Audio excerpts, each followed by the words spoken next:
Liebe Mercedes-Freunde, heutige Folge kommt aus der Schublade Schönheit und Ästhetik. Ich werde heute die Motorhaube einstellen bzw. ausrichten.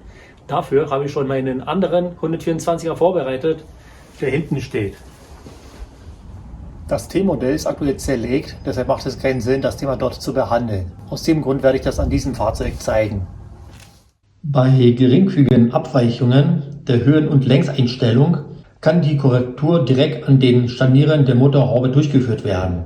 Die Scharniere befinden sich links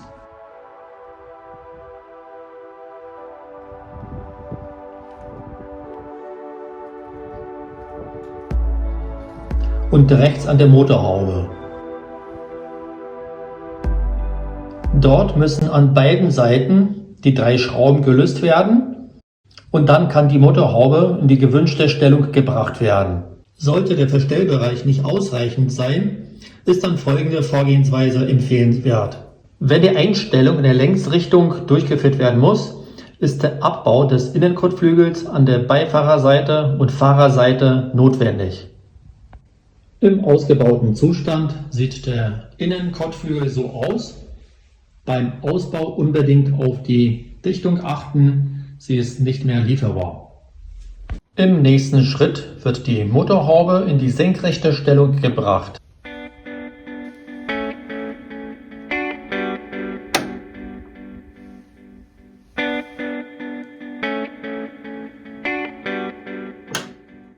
So sieht es hinter dem Kotflügel aus.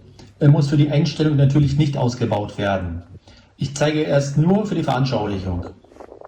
Jetzt die Feder aushängen. Das tun wir an der Fahrer- und Beifahrerseite.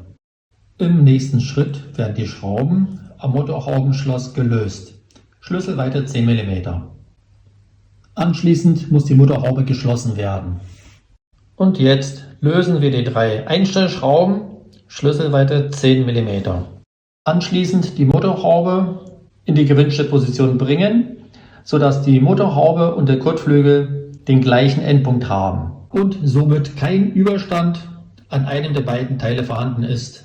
Zum Schluss alle Schrauben festziehen und die eingestellte Position sichern. Das war die Längseinstellung und jetzt kommt die Quereinstellung. Dabei geht es darum, dass der Spalt zwischen der Motorhaube und dem Kotflügel auf 5 mm eingestellt wird.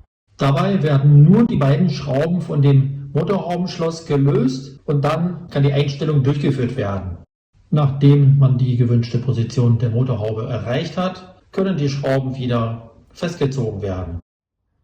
Nun kommt die letzte Option der Motorhaubeneinstellung, und zwar die Höheneinstellung. Begonnen wird im vorderen Bereich. Hier muss die Kontermutter am Anschlagpuffer gelöst werden. Dann wird der Anschlagpuffer so eingestellt, dass die Motorhaube und der Kotflügel die gleiche Höhe haben. Anschließend die Kontermutter wieder festziehen. So wird die Höhe im vorderen Bereich eingestellt. Anschließend wird die Höhe in dem hinteren Bereich der Motorhaube eingestellt. Für diesen Schritt muss der Innenkotflügel links und rechts ausgebaut werden. Anschließend die Motorhaube in der senkrechten Stellung positionieren. In dieser Position wird auch die Höhenverstellung durchgeführt. Aber erstmal die Feder aushängen und anschließend die beiden Einstellschrauben lösen. Die dritte Einstellschraube bleibt fest, damit die Längseinstellung nicht verändert wird. Wenn die Höhe erfolgreich eingestellt wurde, werden die Schrauben wieder festgezogen und natürlich die Feder nicht vergessen.